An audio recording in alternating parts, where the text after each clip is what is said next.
បាទសួស្តីបងប្អូនទាំងអស់គ្នាសូមគុំបងប្អូនទាំងអស់គ្នាសាជាថ្មីមកសិក្សាភាសាចិនជាមួយខ្ញុំបាទអញ្ចឹងតើតើជាមួយនឹងពាក្យឧស្សាហ៍ប្រើនៅក្នុងរោងចក្រខ្ញុំបាទធ្វើដល់វីដេអូទី48សម្រាប់វីដេអូនេះហើយចំពោះបងប្អូនថ្មីបងប្អូនអត់ទាន់បានសិក្សាពីវីដេអូទី1មកបងប្អូនអាចធ្វើការចុចចូលទៅ playlist ទៅខ្ញុំបាទមានរៀបចំវីដេអូតាមលំដាប់រហូតដល់វីដេអូចុងក្រោយហើយបងប្អូនដែលចង់ចេះ clear សន្ទនាប្រយោគប្រើប្រាស់នៅក្នុងរោងចក្រខ្ញុំបាទក៏មានបង្រៀនផងដែរហើយពាក្យប្រើប្រាស់ប្រចាំថ្ងៃក៏ខ្ញុំបាទមានធ្វើការបង្រៀនតាមសៀវភៅ ASK3 ផងដែរតោះអញ្ចឹងដើម្បីកុំឲ្យខាតពេលវេលារបស់បងប្អូនយើងបន្តពាក្យភាសាប្រើក្នុងរោងចក្រយើងតទៀតតោះអញ្ចឹងសូមធ្វើការអានឲ្យបន្តិចសិនតោះ在工厂常用词汇在工厂常用词汇យើងបកប្រែថាពាក្យឧស្សាហ៍ប្រើក្នុងរោងចក្រតោះអញ្ចឹងយើងតពាក្យវីដេអូមុនអញ្ចឹងវីដេអូទី40វីដេអូទី47ខ្ញុំធ្វើដល់ចប់តាមពាក្យ705ជាតចូលដល់ពាក្យទី706អញ្ចឹងពាក្យទី706គឺយើងអានថាផានទៀនផានទៀនហ្នឹងហើយផានទៀនយើងបកប្រែថារាប់ស្តុកអញ្ចឹងជាទូទៅនៅតាមរោងចក្រគឺគេតែងតែមានការឆែកអីវ៉ាន់ស្តុកអីវ៉ាន់នៅសល់ក្នុងរោងចក្រឬក៏ក្នុងឃ្លាំងហ្នឹងឲ្យមានចំនួនប្រមាណអញ្ចឹងគឺគេធ្វើការឆែកទៅជាមួយឆ្នាំ2ដងតាមគោលការណ៍រោងចក្រនីមួយៗអញ្ចឹងបងដែលធ្លាប់ធ្វើរោងចក្រគឺដឹងហើយចំពោះបងប្អូនថ្មីបងប្អូនអត់ដើរចូលធ្វើការរោងចក្រសោះបងប្អូនធ្វើការទិញពាក្យចាំទៅនៅពេលដែលបងប្អូនចូលធ្វើការរៀនបកប្រែក្នុងរោងចក្រគឺឆាប់ចាប់បានតោះយើងចូលដល់ពាក្យតទៀតយើងចូលដល់ពាក្យទី707គឺយើងអានថាភីនផាយភីនផាយនឹងឯភីនផាយយើងបកប្រែថាម៉ាកឬក៏ brand ហ្នឹងឯងអញ្ចឹងម៉ាកនេះគឺនិយាយស្ដាប់ទៅគឺលក្ខណៈឈ្មោះអីវ៉ាន់របស់គេហ្នឹងអញ្ចឹងអត់មានត្រូវបាក់បញ្យល់បងប្អូននេះតទៀតចូលដល់ពាក្យទី708អញ្ចឹងពាក្យទី708យើងអានថាអ៊ូលាវកងស៊ឺនឹងអ៊ូលាវកងស៊ឺអញ្ចឹងអ៊ូលាវកងស៊ឺយើងបកប្រែថាក្រុមហ៊ុនដឹកជញ្ជូនអញ្ចឹងក្រុមហ៊ុនដឹកជញ្ជូននេះគឺបានន័យថាអីវ៉ាន់នៅក្នុងឃ្លាំងគាត់មានស្រាប់អញ្ចឹងគាត់ត្រូវតែចែកចាយអីវ៉ាន់ទៅតាមកន្លែងនីមួយអញ្ចឹងគឺគេហៅថាអ៊ូលាវកងស៊ឺនៅក្រុមហ៊ុនដឹកជញ្ជូនតោះអញ្ចឹងសូមធ្វើការអានភាសាទៀតផានទៀនរាប់ស្តុកភេនផាយម៉ាក brand អ៊ូលាវកងស៊ឺក្រុមហ៊ុនដឹកជញ្ជូនយើងចូលដល់ពាក្យទី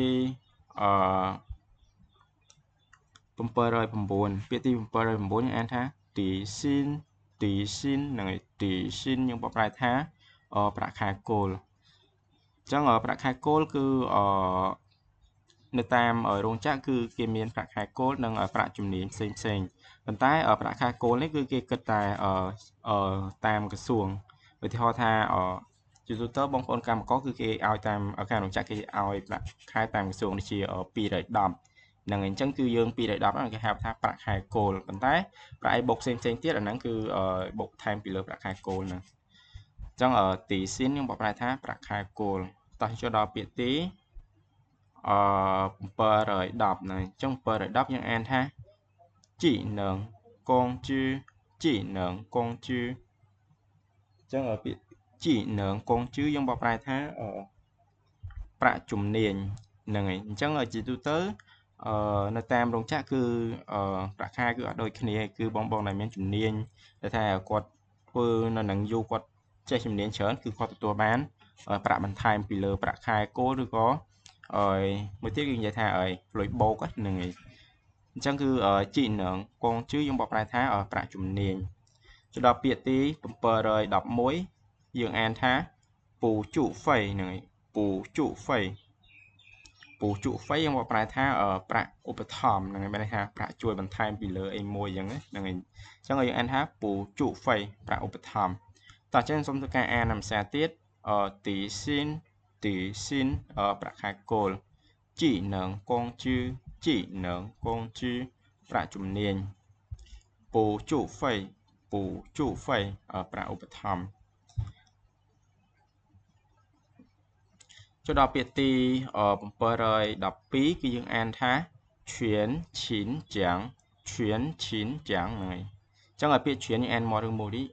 ឈឿនឈីនចាំងយើងបកប្រែថាប្រាក់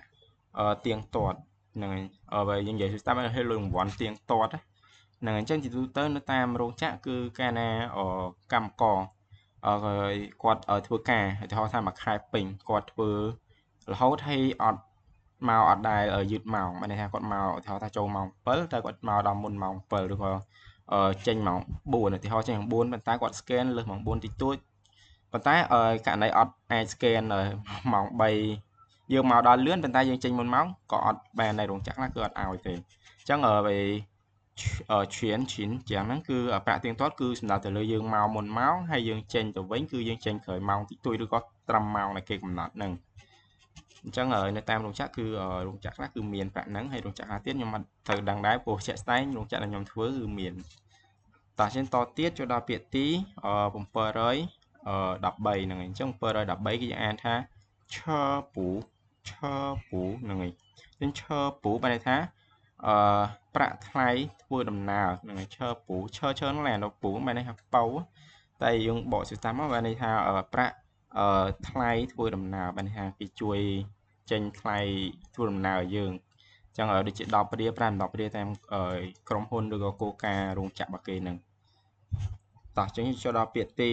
714អញ្ចឹងពាក្យទី714អានថាឆានពូហ្នឹងហើយឆានពូយើងបកប្រែថា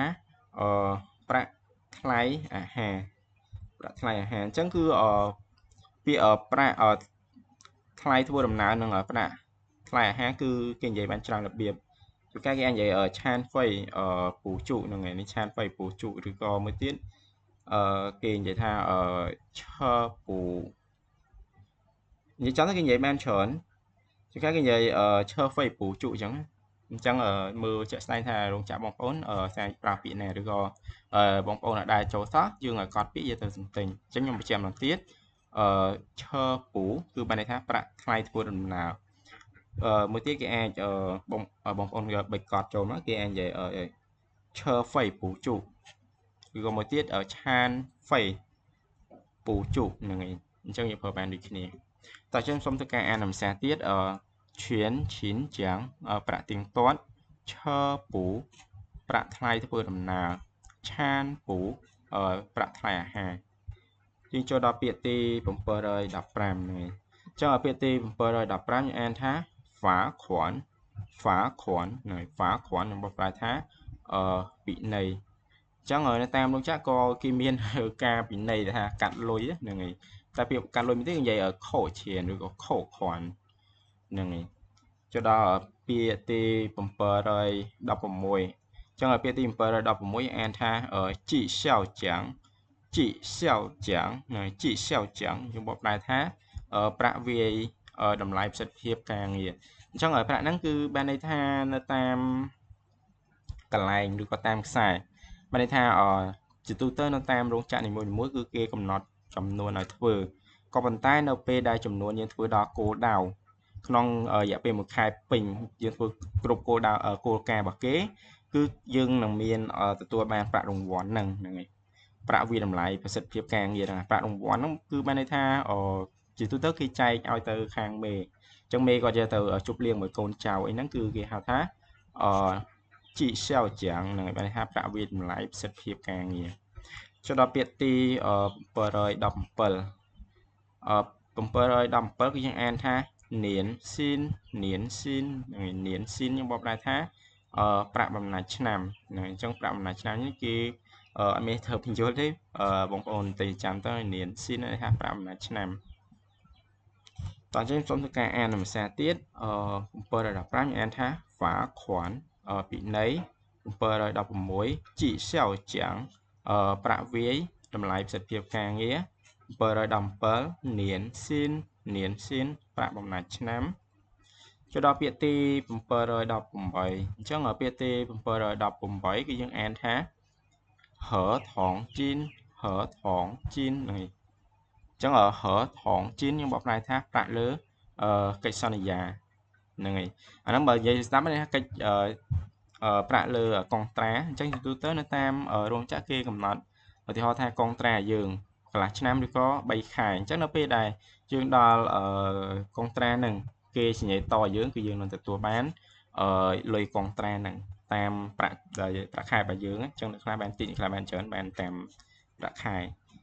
អញ្ចឹងយើងអានម្ដងទៀតមកហឺថងជីនមានន័យថាប្រាក់លើកិច្ចសន្យាតោះយើងតទៀតចូលដល់ពាក្យទី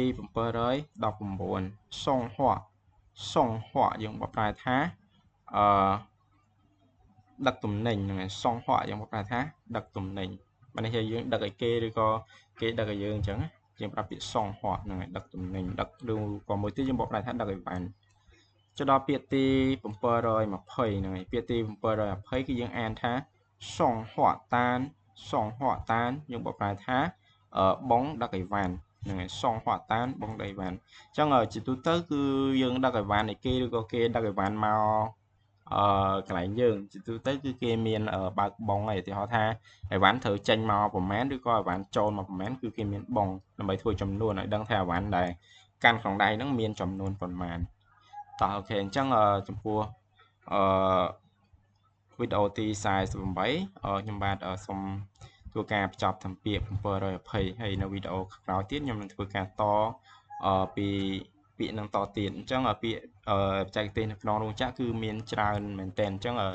ខ្ញុំថាបងប្អូននឹងព្យាយាមយកពាក្យទាំងអស់ហ្នឹងយកទៅទន្ទិញឲ្យចាំសម្រាប់បងប្អូនដែលត្រៀមចូលបកប្រែនៅក្នុងរោងចក្រឬក៏បងដែលធ្វើនៅក្នុងហ្នឹងហើយប៉ុន្តែគាត់មានពេលឆ្លៀតរៀនចិនមកខ្លះឬក៏គាត់ចង់ឡើងបកប្រែគឺអាចយកពាក្យទាំងអស់ហ្នឹងយកទៅអនុវត្តកន្លែងការងារបងប្អូនបានតោះអញ្ចឹងមុននឹងបញ្ចប់ខ្ញុំសូមធ្វើការបកក្រោយអានភាសាទៀត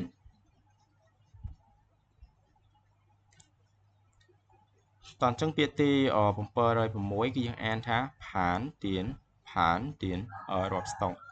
707ភេនផាយ brand 708អូលាវកងsưក្រុមហ៊ុនដឹកជញ្ជូន709ទីស៊ីនប្រាក់ខែគោល710ជីនងកងជឺប្រាក់ជំនាញ711ពូជូហ្វេប្រាក់ឧបត្ថម្ភ712ឈៀនឈិនចាំងប្រាក់ទៀងទាត់713ឈើពូប្រាក់ថ្លៃធ្វើដំណើរ714ឆានពូប្រាក់ថ្លៃអាហារ715ហ្វាខ្វាន់ពិន័យ716ជីសៅចាំងប្រាក់វាយតម្លៃវិសិទ្ធភាពការងារ717នានស៊ីនប្រាក់បំណាច់ឆ្នាំ718ហឺថងជីនប្រាក់លើកិច្ចសន្យា719សុងហួដឹកទំនិញ720សុងហួតានបងដឹកអីវ៉ាន់បាទអញ្ចឹងវីដេអូថ្ងៃហ្នឹងសូមបញ្ចប់ត្រឹមហ្នឹងអរគុណបងប្អូនទាំងអស់គ្នាដែលធ្វើការតាមដានកន្លងមក